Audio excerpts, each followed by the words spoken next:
Oi, gente, bom dia. Então, nosso seminário é composto por mim, né, que sou a Mariana, e pela Isadora Parra. Deixa eu passar. Bom, então a gente está realizando o estágio, terminando de realizar o estágio supervisionado 5, e o referencial teórico que eu e a Isadora adotamos é a pedagogia libertadora, principalmente dita de Paulo Freire, né? E a pedagogia libertadora, a gente aplica ela na tentativa de transformar a sociedade como uma pedagogia crítica, né, de ensino na escola. E a pedagogia libertadora, ela a gente tenta entender muito a realidade do aluno e como aplicar esse conhecimento para ser um conhecimento que vai influenciar e vai fazer parte da vida do aluno. Então, a gente tenta sempre mostrar a importância de ter esse conhecimento dentro da nossa perspectiva de mundo para poder transformar a sociedade e a vida dos nossos alunos. Quer completar alguma coisa, amiga? Então é mais ou menos isso que a Mariana falou. Nós temos o mesmo referencial, então é para pensar principalmente nessa parte do diálogo, então tá trazendo conteúdos que pensem no cotidiano, até mesmo para os alunos conseguirem se enxergar nessa realidade e consigam transformar a partir do que eles estão aprendendo. Então a gente escolheu essa pedagogia para tratar e ministrar nossas aulas. Bom, então a escola que a gente fez estágio é a Escola Estadual Professor Manuel Patrício do Nascimento. Para quem não conhece, ela fica localizada aqui entre o bairro do Jardim Paraíso, que a gente sabe que estão mais alunos da Unesp, no caminho da Demétria. Ela fica uns 15 minutos aqui de onde a gente concentra a Unesp, né? E ela é localizada em zona urbana, ela tem uma boa infraestrutura. O que a gente mais sentiu falta de infraestrutura na escola para conhecimento teórico, assim, é a biblioteca ou laboratórios, né? E, mas ela possui uma quadra poliesportiva. Assim que você entra nela, está localizada a direção e a recepção.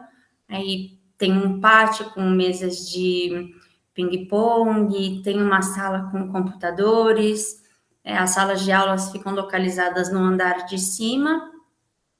E dentro da sala de aula, a sala tem uma boa infraestrutura, então a gente tem 2 ventiladores, um na parte da frente da sala e outro na parte de trás, janelas do lado esquerdo, tem cortinas, tem uma televisão para que os professores possam utilizar quando precisam passar slides, e uma lousa de quadro branco, não é lousa de giz, é uma lousa de quadro branco, e as carteiras dispostas na sala de aula. Ela é uma sala de aula até que completa, assim, uma infraestrutura boa. Bom, então, para começar a falar do desenvolvimento do nosso trabalho, a nossa professora supervisora, ela é a Vanusa. Ela dá aula tanto para os primeiros como para os segundos e terceiros anos na Manuel. E tanto eu e a Isadora acompanhamos turmas diferentes, mas só de primeiro e segundo ano. Não conseguimos acompanhar o terceiro ano, porque tinha uma outra dupla de estágio já fazendo esse trabalho com ela. Mas dos primeiros e dos segundos anos, a gente conseguiu acompanhar a maioria das salas, então, primeiro ano A, C e D, que a Isadora acompanhou melhor e pode falar melhor para vocês, e eu acompanhei do segundo ano. Sobre os segundos anos B e C, como eu já havia realizado o estágio supervisionado 4 na Manuel, um grande número de alunos eu já conhecia, porque no estágio 4 eu trabalhei com o primeiro ano, então nesse ano no estágio 5 acabei reencontrando muitos desses alunos, o que eu acho que pode ter facilitado muito a minha regência das aulas, porque a gente já tinha uma certa ligação, intimidade, uma amizade que possibilitou tranquilamente ali o desenvolvimento das minhas aulas. Aí, se a Isadora quiser falar dos primeiros anos. Assim, de maneira geral, os primeiros anos eles eram bastante participativos, então foram aulas que puderam ser um pouco mais dinâmicas, porque grande parte da turma participava, então se interessava também, por mais que eram 2 aulas, né, eu ministrei só aula dupla, acabava sendo um pouquinho mais cansativo, mas ainda assim eu percebi isso deles, né, então a sala que eu mais tive contato foi o primeiro ano D, que eu consegui ministrar 4 aulas, e as outras eu ministrei 2 cada, né? E por isso também, porque a escola mudou os horários, então acabou que a gente teve que pegar mais de um primeiro ano, porque foi bem repentino para a gente terminar o estágio. Mas quantas turmas é isso, né? A gente pode então observar tanto diferentes turmas e trabalhar com elas. E quanto à TPC, a gente assistiu uma TPC de 2 horas, que foi no dia 21 de março, e foi uma TPC bem interessante, né? A sala cheia de professores, e tinha a coordenadora, que era a Heloísa. E pelo que a gente analisou, a gente via... Tá tudo bem. Desculpa, professor.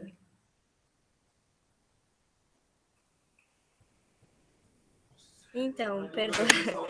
Mas, como eu estava falando nessa reunião, a coordenadora Heloísa, ela era bem solícita, então por mais que ela estivesse conduzindo tudo, todo mundo podia falar na hora que bem entendia, expor as opiniões, e os professores se mostraram também bastante ativos para adentrar em novos projetos, porque até foi esse o tema da TPC, que era para falar sobre o projeto de aprender juntos, no qual os professores vão ter que realizar novas atividades, vão ter que fazer avaliação dos anos, para saber quais os níveis de defasagem que estava ocorrendo, porque na verdade na Manuel Patrício o levantamento que foi feito é que tinha muitos anos com defasagem de conteúdo, então não dava para prosseguir em muitos conteúdos por causa desses probleminhas em cada ano.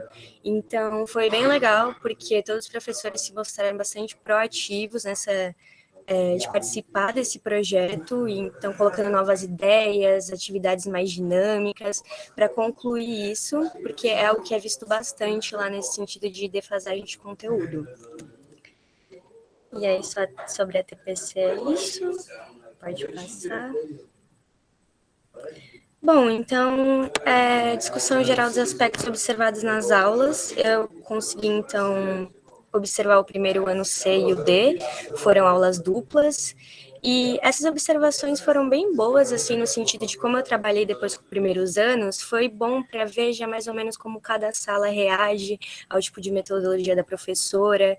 Então, em geral, é assim perceptível que os alunos copiam tudo que tiver na lousa, tudo que é para copiar, eles vão copiar. Então, eu percebi que dava para usar isso de uma forma assim a favor, né? Então, fazer de uma forma que fosse explicar primeiro, passar o conteúdo na lousa primeiro e depois explicar para os alunos prestarem mais atenção, não perderem muito a concentração, porque é uma coisa que acontece bastante também, que a gente vai vendo durante as aulas. Mas, em geral, creio que a professora conseguiu, a metodologia dela permite que os alunos se sintam mais confortáveis de falar também, dialogar nas discussões. E quanto aos primeiros anos, foi basicamente isso. Eu observei com a Isadora duas aulas no primeiro ano D e 2 aulas no segundo B. E como eu já tinha falado também, no segundo B eu já conhecia metade da sala, então não sei se foi porque eles se sentiam mais tranquilos comigo, mas era uma aula bem... a gente chegou a conversar e não tinha... Existe um problema de desatenção, mas nunca foi faltado respeito com o professor, tanto com a Vanusa, tanto comigo. É uma questão de realmente de desatenção e um pouco de desinteresse, mas no geral os alunos têm uma boa relação com o professor. E acho que eu posso falar pelo primeiro ano também, que a Isadora acho que também vai concordar. As salas estavam muito vazias, perto do que a gente já pode ver sobre a lista de chamada, né? A professora faz a chamada no começo da aula, e a lista de chamada tem mais ou menos uns 35 alunos, 30 alunos, e que a gente viu presente, que eu consegui observar tanto nas aulas que eu regi, quanto nas aulas que a gente observou, em torno de, no máximo, 15 alunos, assim, entre 10 e 15 alunos, não chegava a passar de 15, nem ter menos que 10. Dividida bem entre meninos e meninas, as que eu observei tinham um pouquinho mais de meninos do que de meninas, em torno de uns 7 meninos, 5 meninas, mas apesar da desatenção, assim, eles eram respeitosos, não havia muito problema de comportamento, assim, grave e tudo mais. Eles são alunos, se você chama atenção, eles vão brincar um pouco, mas eles vão acabar respeitando, vão copiar a lousa também, tudo que você colocar na lousa, eles vão copiar. E apesar de eu ter observado uma aula em que a professora passou tudo no slide, eu percebi que eles não copiam o slide, mas se você coloca tudo na lousa, eles vão copiar tudo que está na lousa. Então, foi esse um dos critérios que eu pensei em como dar a aula, que foi passando o conteúdo na lousa para que eles realmente copiassem mesmo, que eu queria que eles tivessem isso no caderno, porque eu acho que ajuda na assimilação. Mas seguindo, vamos lá. Bom, então foram ministradas 8 aulas, total de 90 minutos, porque todas as aulas que eu ministrei, elas eram aulas duplas. E como eu falei também já, eu trabalhei com diferentes turmas, mas o primeiro D, eu consegui trabalhar o método científico, então na aula 1 e 2 e 3 e 4. Na qual, então, na primeira, tentei focar na importância do método científico para o avanço da ciência, investigação científica para a comprovação de fenômenos e eventos. Então, essa primeira área foi focado bastante também nessa recapitulação histórica, de ver aquele momento do Renascimento, quando eles estavam mudando essa ideia, né, de precisar realmente da ciência, começar a ver as coisas de um modo diferente. E aí, na terceira e quarta, eu quis aplicar mais esses conceitos que tinham sido desaprendidos, né? Então, eu tinha falado todas as etapas do método científico. E aí, dessa vez, a gente fez um experimento, no qual, então, eu coloquei como se fosse um artigo científico, né? Uma pesquisa científica, na qual os alunos teriam que fazer o experimento e fazer as conclusões, então, a partir do que eles levantaram. Então, foi bem legal, os alunos gostaram bastante do experimento, assim, acho que sempre um experimento alguma coisa um pouco diferente em sala também já dá uma instigada, assim, então eu achei que foi bem legal com o primeiro ano D, por mais que eu não tivesse, eu senti uma aproximação, mas não tanto com eles, mas aos pouquinhos, assim, ao seguir as aulas, assim, foi ficando um pouco melhor. E aí, a aula 5 e 6, 5 e 6, 7 e 8, eu falei sobre o mesmo assunto, mas eu dei em diferentes salas, e foi legal também porque essas salas tinham um pouco, dava para ver que as dinâmicas eram diferentes das salas, então numa das salas eu consegui falar muito mais, escrever muito menos coisa na lousa, e os alunos ficavam bem mais instigados, conversando, dialogando, e nas outras eu já percebi que eles eram um pouco mais, que precisava, por exemplo, colocar mais as coisas da lousa, ficar chamando um pouco mais para discussão, para ver se eles adentravam e se concentravam um pouco mais. Mas aí eu falei de fermentação nessas 2 aulas, e de maneira geral foi bem boa, assim, eu ainda não tinha dado uma aula presencial, fiquei bem nervosa, mas de maneira geral foi bem satisfatória. Bom, sobre as minhas aulas, então, eu também dei aulas que foram dobradinhas, né? Então, foram 8 aulas, mas foram 4 dias diferentes. Eu dei aulas tanto no primeiro quanto no segundo colegial. As aulas 1 e 2, que foi de fotossíntese e respiração, eu dei no primeiro colegial. Usei uma aula para falar só sobre fotossíntese e uma aula só sobre respiração celular. Nessa aula de fotossíntese, eu perguntei para eles se eles sabiam o que era a fotossíntese, onde a fotossíntese se encaixava no conteúdo de biologia. Porque eu tinha acompanhado uma aula anterior com eles e a professora estava falando sobre cadeia alimentar, produtores, consumidores, e eu queria que se eu simplesmente colocasse a fotossíntese ali na lousa, eles iriam copiar, até iriam absorver um pouco do conteúdo, mas eles talvez não saberiam encaixar onde da biologia e qual é a importância de entender a fotossíntese no conteúdo da biologia. Então, eu tentei recapitular que a fotossíntese é um processo em que da onde os produtores retiram como se fosse o alimento deles, né? E os produtores que tinham sido apresentados na aula passada, que são quem realmente alimenta os consumidores na cadeia alimentar, e que tem que recapitular um pouquinho, antes de começar, de fato, o conteúdo de fotossíntese sobre a aula que a professora Vanusa tinha dado na semana anterior, para encaixar, para que eles conseguissem encaixar esse conteúdo que fizesse sentido, né? E logo depois falei sobre a respiração celular, também tentando recapitular por que a respiração celular está sendo ensinada nessa aula, onde que ela se encaixa nesse tema de energia no ecossistema, né? Como que ela se relaciona à fotossíntese, como que ela está relacionada às cadeias alimentares, quem que faz esse tipo de respiração. E o andamento da aula foi tranquilo, foi para o primeiro colegial, foi tranquilo, eles entenderam, eu acredito, né? O que tinha de dúvida eles tiraram. E apesar de sentir bastante que existe muito conteúdo lacuna de conteúdo nas salas, deu tudo certo, assim, quando eu consegui encaixar o conhecimento que eles tinham, para encaixar esse conteúdo que eu estava ensinando, parece que o andamento foi bom. As aulas 3 e 4 sobre radiações, 5 e 6 e 7 e 8 foram para o segundo colegial.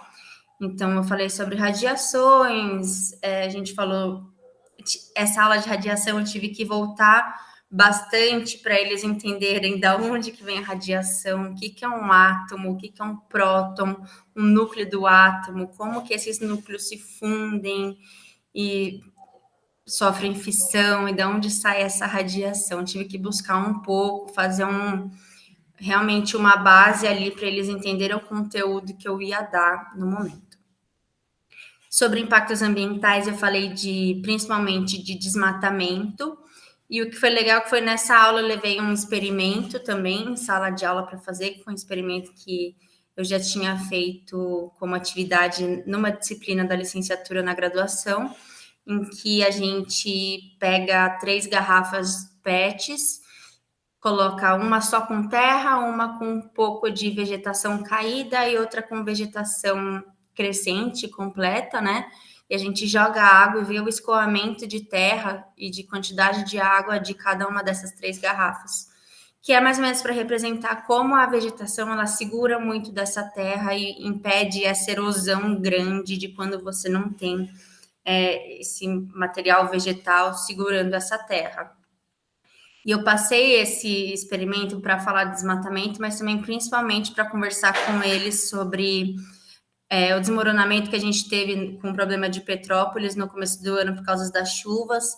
Falei que as chuvas são um problema muito grande que a gente tem no Brasil, que a gente não tem terremoto, a gente não tem vulcão, o Brasil está situado no meio de uma placa tectônica, mas a gente tem um problema muito grande de fenômeno natural que mata muita gente no Brasil, que são esses desmoronamentos de terra por causa da chuva e causado pelo desmatamento. Então, foi esse o intuito de eu levar esse experimento, para eles verem quão importante é a vegetação nessa questão de desmoronamento de terra no Brasil e também sobre as consequências de você tirar a vegetação da terra.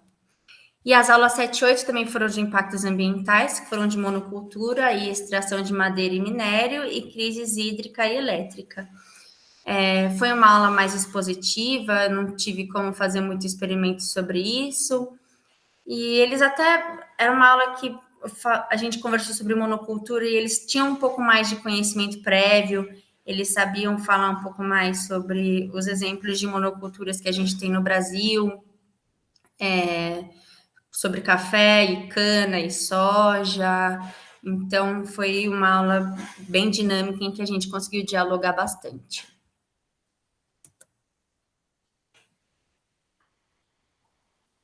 Bom, de conclusão, então, experiência, dificuldades, resoluções. Eu, no outro estágio, fiz tudo de maneira remota, então, para mim, foi um grande passo, assim, nessa carreira, porque eu percebi que o estágio, ele realmente, todas as fases, né, desde a observação, assistir a TPC, são todas fases que elas se compõem para no final você ver o resultado, né? Então todas as partes são importantes. E desde então observar, estar lá junto, estar dando aula, foi difícil, assim, porque são diversas pessoas, diversos alunos, modos de entender, como reagir dentro da sala de aula, mas, de maneira geral, eu creio que foi uma ótima experiência. Eu realmente vi que é só dando aula mesmo que você vai conseguir pensar em novas formas de dar. Então, várias vezes eu dava uma aula e depois pensava, pô, mas eu podia ter feito de outro jeito. Então, você começa a se analisar mais criticamente e pegar, né, umas manhas, assim, mais ou menos, de saber lidar com tais situações. Então, eu realmente acho que foi muito bom. Deu muita vontade de realmente cada vez melhorar mais, fazer elas melhores e realmente querer que os alunos, apesar de tudo, entendam, né? E uma coisa que eu achei bem interessante de tudo isso é realmente a relação professor-aluno, né? Porque eu dei aula em diferentes salas, mas a sala que eu mais me conectei, assim, foi realmente porque a gente conseguiu conversar, eu troquei ideia com os alunos de outras coisas fora também, sobre os conteúdos e coisas da sala de aula. Então, permitiu uma abertura, assim, no sentido de diálogo, falar sobre as coisas, e eu vi que isso foi essencial no desenvolvimento das aulas também. Então, tendo essa abertura, conseguia falar, trocar ideia e também, assim, cobrar algumas coisas, né? Então, falar, ó, agora é isso, vamos prestar atenção, vamos fazer, e se seguiu bem. Então, acho que de maneira geral foi bem satisfatório. E é isso, bora para a próxima. A conclusão que eu posso dizer também, eu compartilho muito da experiência que a Isadora teve. A gente também, na hora de participar de reuniões de ATPC, a gente vê como funciona essa gestão escolar também. Sinto um pouco de falta dos restos de todos os outros funcionários que existem na escola, de também participar desse tipo de reunião. Mas a gente aprende muito a gestão da escola também, então é importante. E quanto à relação aluno, acredito que a gente ainda está desenvolvendo nossas metodologias para se sentir bem em sala de aula, para conseguir transmitir cada vez melhor esses conteúdos para os alunos, porque tem sala que é mais fácil, tem sala que é mais difícil, apesar de não ter falta de respeito, alguma coisa mais grave assim, a gente sabe que o aluno não está interessado ou não conseguir ou não querer também estar ali aprendendo, também é algo que faz é muito ruim para a gente, porque a gente quer que todo mundo aprenda. Então, desenvolver as nossas próprias metodologias para conseguir cativar os alunos, fazer com que eles se interessem por isso, enxergar a importância desse conhecimento, a gente está adquirindo cada vez mais nessas experiências de estágio e acredito que também só vamos saber um dia depois de dar muita aula, mas acredito que a gente tem caminhado para um lugar muito bom de saber como ensinar e de saber como se relacionar com os alunos e deles possuírem essa confiança na gente e saber que a gente está ali para ajudar eles e não nunca para se impor como professor ou autoridade e pensar no bem deles. E é isso, acho que esse é o fim do nosso trabalho, a conclusão acabou. Muito obrigada pela atenção, professor. Não sei se mais alguém vai assistir, mas é isso. Obrigada. Valeu, obrigada. Opa, parei a apresentação e não.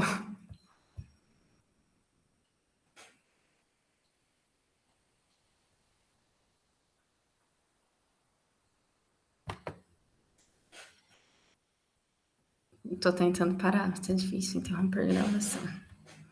Pronto.